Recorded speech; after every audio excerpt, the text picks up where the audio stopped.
This is the MMA Brief Podcast, recapping the world of mixed martial arts every single week, with your host, Brandon Johansson.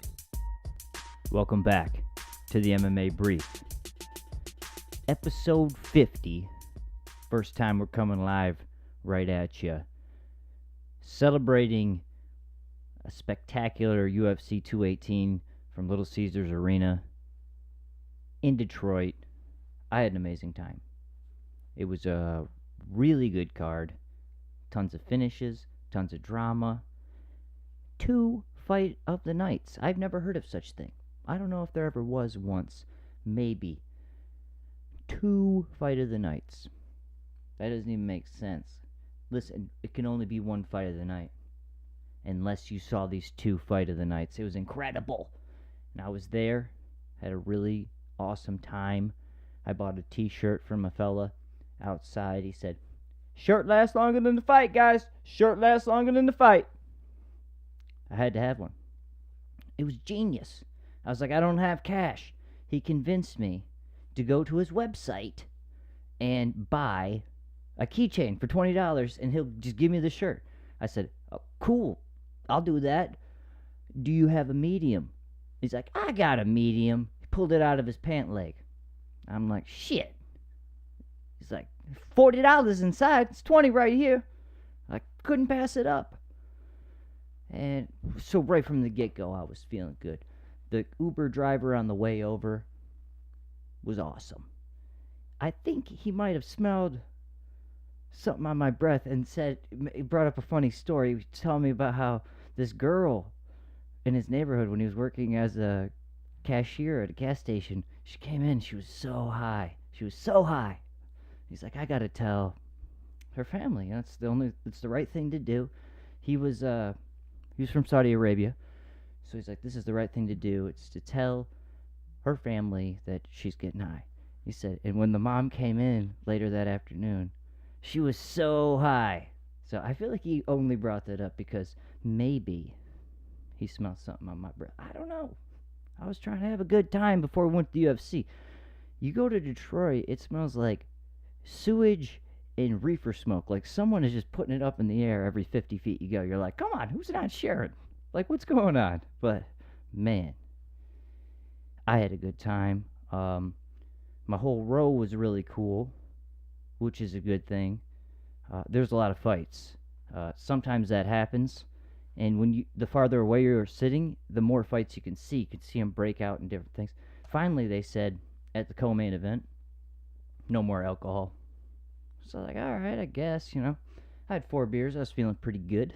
Got the tall ones, 1050, Don't fuck around with the shorts or you don't want to go too hard. This is like a 6-hour event. Like, I'm not trying to drink craft beer and be smashed. So I felt good. Wasn't mad that they cut people off. There's a lot of drunk assholes starting fights for no reason. But I wasn't having it. My whole row was cool. And we saw some amazing fights. Best fight of the night. We'll get to that. Let's not skip ahead. Get to the stadium. I had already missed 2 fights. Had some car trouble on fight day. I'm like, shit. Just had went to Joe Rogan at the Fillmore. Had a great time. Very funny. Tony Hinchcliffe as well. Hilarious. So Saturday morning, I'm like, I want to get fresh, get my hair cut in Detroit, and leaving after my haircut.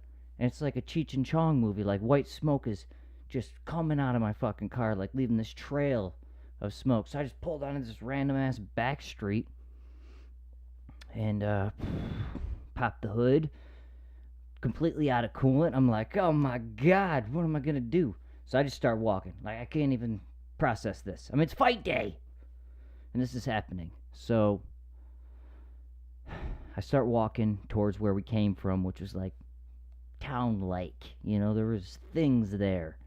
So we start walking. We get to like the intersection that we remember It's a huge road, but we get to the intersection. I remember it's like a mile and a half down the road. There's a Dodge dealership right there. Oh my God, I have a Dodge. They sell the coolant we need. Closed. Even though on the website it said they were open till 3, they weren't open. Not complaining. Get an Uber. While we're waiting for the Uber, boom! We see an intersection crash. It's pretty cool. I thought someone was going to get shot, though. They're both really hostile. They're like, fuck you! And I thought she was reaching for something. I thought the old lady was reaching for one. But it was really intense. And then she picked us up over at the Kroger gas station, which really wasn't a gas station. It was like a 5x7 box where people went up and paid. But anyway, we were waiting out there like a couple, out of place motherfuckers. And then finally our Uber driver got there. Took us to the dealership like 3.5 miles away. We go in there and got the coolant. Get another Uber back to the random side street that my car is broke down on. Then fill her up. Turn her on. Not overheating, not leaking. I'm like, oh my God, this is awesome. Hotel's a 1.5 miles away, so I'm thinking I can make it, no problem. Get like 1/2 mile away, and once again, Cheech and Chong, it's just billowing up. People on the freeway are honking at me to pull over. I'm like, fuck you. No, I'm getting to my fucking hotel. And I got to the hotel, and yeah, then I got an Uber to the fights. I was like, fuck this, I'm not going to worry about it. It's not really worth all the stress. I'll worry about it in the morning, I got a late checkout, noon. I was pretty happy about that, so I'm like, I'll deal with it at noon. So, went to the fights. Okay, bought the t-shirt. Now we're catching up. Bought the t-shirt from the guy, which took forever. My buddy who had my ticket was like, I thought you got kidnapped, man. I almost sold your ticket outside. I'm like, I was buying the t-shirt, but I had to get on his website and buy a keychain. I'm like, hey, I have to pay $3 for shipping. He's like, I just give you $3. I'm like, cool. Don't you remember not to send me a keychain? He's like, I'll probably send you one anyway. I'm like, all right, whatever. Funny thing is, I had $20 in my pocket. I didn't even realize. I was like, oh, could have used that. Would have been a lot less complicated. Getting back to the fights. First fight we walk in on, apparently there was like 2 finishes, like boom, boom. We missed. Then it was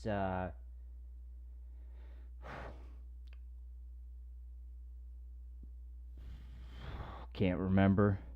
We were just getting settled. It seemed like a good time to like get there. But we had already missed 2 fights because they were both first round finishes. But the first fight that really like blew me away was Charles Cowboy Oliveira and Yancy Medeiros. It was incredible. When we saw it, first Cowboy got dropped, then Yancy got dropped, then Yancy got dropped again, and there's just really good grappling in between too. It wasn't just like striking, but they were there to strike. It was really amazing to watch. And then finally Yancy got the finish, but it was a amazing fight. And immediately everybody around me were like, fight of the night. But it was so early in the card. We're like, we still got Eddie versus, basically we still have Michelle Waterson versus Tisha Torres. We still have Eddie versus fucking Justin Gaethje. Alistair Overeem versus Francis Ngannou. Sergio Pettis, Henry Cejudo. And then, of course, Jose Aldo versus the champion, Max Holloway. So, it was so early in the night, we're like, that's got to be fight of the night. It was so amazing. Tisha Torres versus Michelle Waterson was a good fight. Tisha dominated, got the win. Justin Gaethje versus Eddie Alvarez happened, and it was like, oh my God, greatest fight of all time. It was insane. And finally, Eddie Alvarez landed a huge knee from the clinch, face planted Justin Gaethje, who was previously undefeated, gave him his first loss, got the TKO finish, threw his hands up in the air after he landed the knee, and then hit him with a couple shots on the ground. Referee saw enough. It was an amazing contest. So those were the two fights that got fight of the night. I mean, that was incredible. Sergio got roughed up by Henry Cejudo, just a better wrestler, a better, he was imposing his will a lot more, not giving Sergio time to work. Easy win for him, quote unquote, for Henry.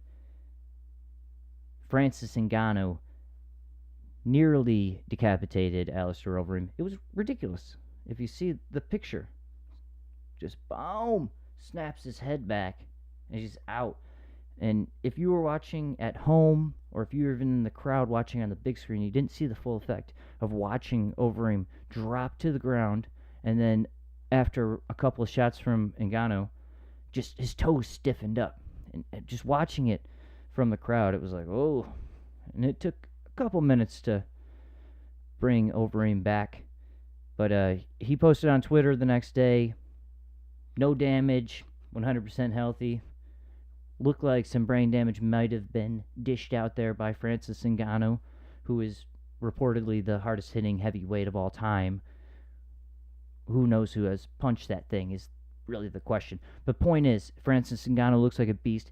He's got a title shot against Stipe Miocic, the heavyweight champion, wrapped up. I mean, that matchup everyone's dying to see now. There's no need to put Francis through the grinder because he's just knocked out Overeem. Overeem is a highly decorated striker.